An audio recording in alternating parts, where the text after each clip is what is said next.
లేదని స్పష్టం చేశారు. హిందుత్వ విషయంలో మోడీ రాజీలేని వైఖరి సాధారణ హిందువులకు కొత్త ఉత్తేజాన్నిచ్చింది.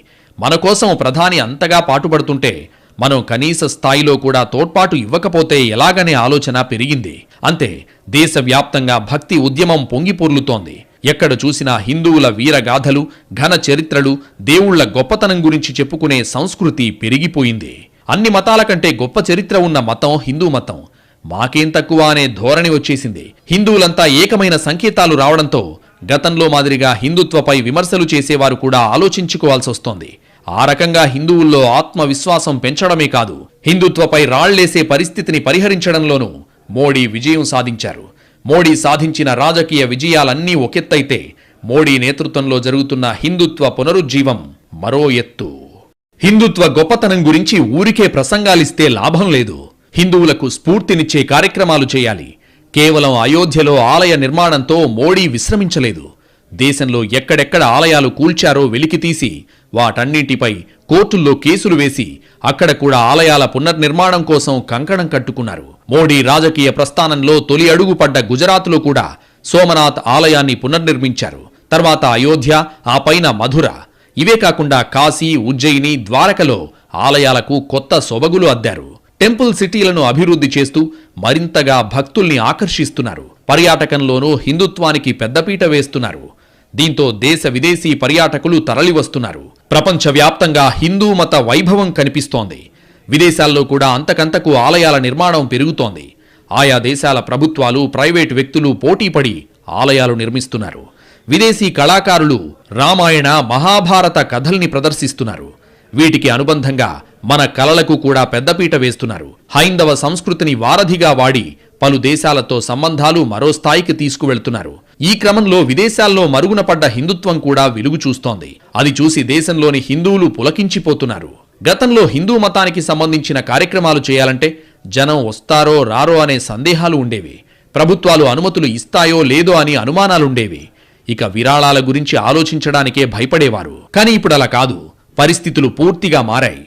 హిందుత్వ గురించి ఏ కార్యక్రమానికైనా రూపకల్పన చేయడమే ఆలస్యం. ప్రభుత్వాలు ఆగమేఘాలపై అనుమతులిస్తున్నాయి. విరాళాలు వెల్లువలా వచ్చి పడుతున్నాయి. ఇక జనం రాక గురించి చెప్పాల్సిన పనే లేదు. చాలా చోట్ల చిన్న కార్యక్రమాలుగా ప్లాన్ చేసినవి కూడా జనం తాకిడి పెరిగి పెద్ద కార్యక్రమాలుగా రూపాంతరం చెందుతున్నాయి. ఆ స్థాయిలో హిందువుల్లో చైతన్యం వచ్చింది. మన మతం గురించి చేసే కార్యక్రమాలకు మనం హాజరు కాకపోతే, మద్దతివ్వకపోతే ఎలాగని ఎవరికి వారే అనుకుంటున్నారు, ముందుకొస్తున్నారు. అందుకే హిందూ ఈవెంట్లన్నీ అనూహ్య రీతిలో విజయవంతమవుతున్నాయి. చరిత్రలో హిందూ మతం మనుగడ ప్రమాదంలో పడ్డప్పుడల్లా బలమైన నాయకత్వం ఇచ్చిన వ్యక్తులు పుట్టుకొచ్చారు. ఇప్పుడు ఆధునిక భారతంలో కూడా హిందుత్వ ప్రమాదంలో ఉన్నప్పుడు మోడీ రూపంలో బలమైన నేత పుట్టుకొచ్చారని హిందువులు బలంగా నమ్ముతున్నారు. మొదట్లో మోడీని అనుమానంగా చూసిన వారు కూడా హిందుత్వకు ఆయనే ఛాంపియన్ అని గుర్తిస్తున్నారు. గతంలో ప్రధాని స్థాయి వ్యక్తులు మతపరమైన కార్యక్రమాల్లో అరుదుగా పాల్గొనేవారు. కానీ మోడీ మాత్రం సిసలైన హిందువుగా మతాచారాలు తూచా తప్పకుండా పాటిస్తున్నారు. ఆ సంగతి బహిరంగంగా ప్రకటిస్తున్నారు. చివరకు విదేశాలకు వెళ్లినా ఉపవాసం మానడం లేదు. అసలు శాకాహారం దొరకని చోటుకు వెళ్లినా కూడా తన ఆహార నియమాలు మార్చుకోవడం లేదు. తద్వారా హిందువులు ఏ స్థాయిలో ఉన్నా, ఎంత బిజీగా ఉన్నా, ఎలాంటి పరిస్థితుల్లో అయినా మతాచారాలకు విరామం ఇవ్వాల్సిన పని లేదని నిరూపించారు. మోడీ కోసం కొన్ని దేశాలు ప్రత్యేకంగా మెనూలు కూడా సిద్ధం చేయడం హిందుత్వకు దక్కుతున్న గౌరవంగా హిందువులు భావిస్తున్నారు. మనం మన సంప్రదాయాలు పాటిస్తే ప్రపంచమే మనల్ని ఫాలో అవుతుందనే నమ్మకం వచ్చేసింది. హిందుత్వం మొదట్నుంచి ఈ నేలలో భాగమే. కానీ మోడీ వచ్చాక హిందువుల ఓట్లు మరింతగా సంఘటితమవుతున్నాయి. దీనికి ఇతర వర్గాల వారు ఆకర్షితులవుతున్నారు. ఈ అదనపు బలమే హిందుత్వను కూడా అందరికీ ఆమోదయోగ్యంగా మార్చడంలో కీలక పాత్ర పోషిస్తోంది. దేశ రాజకీయాల్లో హిందుత్వ మతం వేరువేరు పాత్రలు పోషించింది. స్వాతంత్రోద్యమ కాలంలో కాంగ్రెస్ పార్టీలో ఎక్కువగా హిందువులే ఉండేవాళ్లు. రామరాజ్యం కావాలనే మాట అన్ని పార్టీలు వాడేదే. కానీ స్వాతంత్రం వచ్చాక కాంగ్రెస్ రాజకీయం చాలా మలుపులు తిరిగింది. నెహ్రూ హయాంలో సామ్యవాద విధానం రాగా ఇందిరా టైం నుంచి మైనారిటీలను ఓటు బ్యాంకుగా చూసే రాజకీయం మొదలైంది. ఎలాగో హిందువుల్లో మెజారిటీ ప్రజలు ఓట్లేస్తారు కాబట్టి మైనారిటీలను అక్కున చేర్చుకుంటే సరిపోతుందనే వ్యూహంతోనే కాంగ్రెస్ గెలుస్తూ వచ్చింది. కానీ ఇది క్రమంగా హిందువుల్లో కాంగ్రెస్ అంటే విముఖత తీసుకొచ్చింది. కాంగ్రెస్ మైనారిటీలను సంతృప్తిపరిచే విధానాలు అనుసరిస్తోందని వాళ్లు గ్రహించారు. ఇలా కాంగ్రెస్ పై ఉన్న అసంతృప్తిని తమ వైపు మళ్లించుకోవడమే లక్ష్యంగా పూర్తి హిందుత్వ విధానాలతో భారతీయ జన్ సంఘ్ ఆవిర్భవించింది. అదే భారతీయ జనతా పార్టీగా మారింది.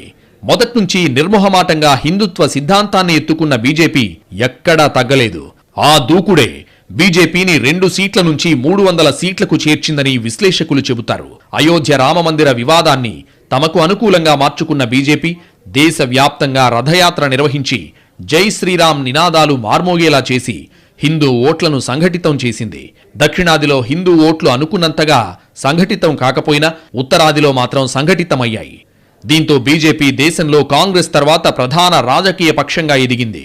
ఇక నరేంద్ర మోడీ రంగప్రవేశం తర్వాత హిందూ ఓట్లు మరింతగా సంఘటితమవుతూ వచ్చాయి. ఉత్తరాదిలో ఏకంగా 90% హిందువులు పార్లమెంట్ ఎన్నికల్లో బీజేపీకి ఓటేస్తున్నారని ఓ అంచనా. ఇది కేవలం మోడీ నాయకత్వాన్ని చూసి మాత్రమే పడుతున్న ఓట్లు కాదు. హిందుత్వపై ఆయనకున్న నిబద్ధత, హైందవ సంస్కృతిని, గొప్పతనాన్ని చాటాలన్న చిత్తశుద్ధిని చూసి కూడా హిందువులు అభిమానిస్తున్నారు.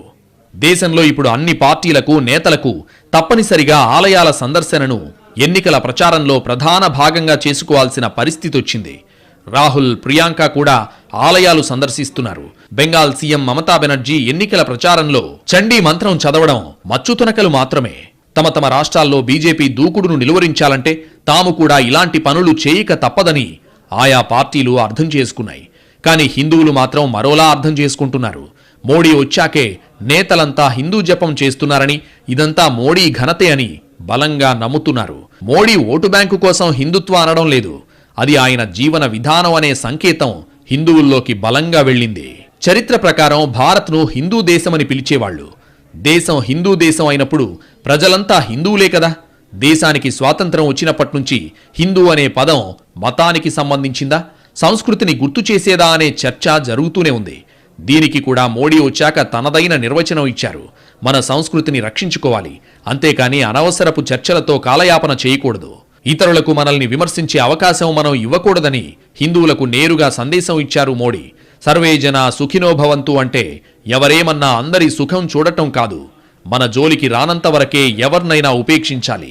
మనపై రాళ్లేస్తే గట్టిగా బుద్ధి చెప్పాలని చెప్పారు మోడీ. దేశంలో హిందూ జనాభా 90 కోట్లు. వీరంతా ఒక్కతాటిపై ఉంటే అసలు మన సంస్కృతిని ఎవరేం చేయగలరనేది మోడీ లేవనెత్తిన కొత్త ప్రశ్న. మన ఆచార వ్యవహారాలు పాటించడానికి గర్వపడాలి కానీ సిగ్గుపడటమేంటని ఆయన అడుగుతున్నారు. ప్రసంగాలు కాదు, ఆచరణ కావాలంటున్నారు. హిందుత్వపై మోడీ వైఖరితో హిందువుల్లో గణనీయమైన మార్పొచ్చింది. సంప్రదాయాలకు ప్రాధాన్యం పెరిగింది. ఇది మొత్తం సమాజంలోనూ ఊహించనంత మార్పు తీసుకొచ్చింది. దేశంలో ఎవరేం చేయాలన్నా హిందూ సంస్కృతిని దృష్టిలో పెట్టుకుని చేయాల్సిన పరిస్థితి వచ్చింది. ఎవరేమనుకున్నా హిందువుల మనోభావాలకు భంగం కలగకుండా కార్యక్రమాలు చేసుకోవాలనే సందేశం వెళ్ళిపోయింది. ఇన్నాళ్లకు హైందవ దేశం ఆచరణలో సాకారమైందని హిందువులంతా గర్వపడుతున్నారు. ఈ ఘనత నిర్మోహమాటంగా హిందుత్వ గురించి మాట్లాడి ఆచరించి చూపిన మోడీదే అనడంలో సందేహం లేదు.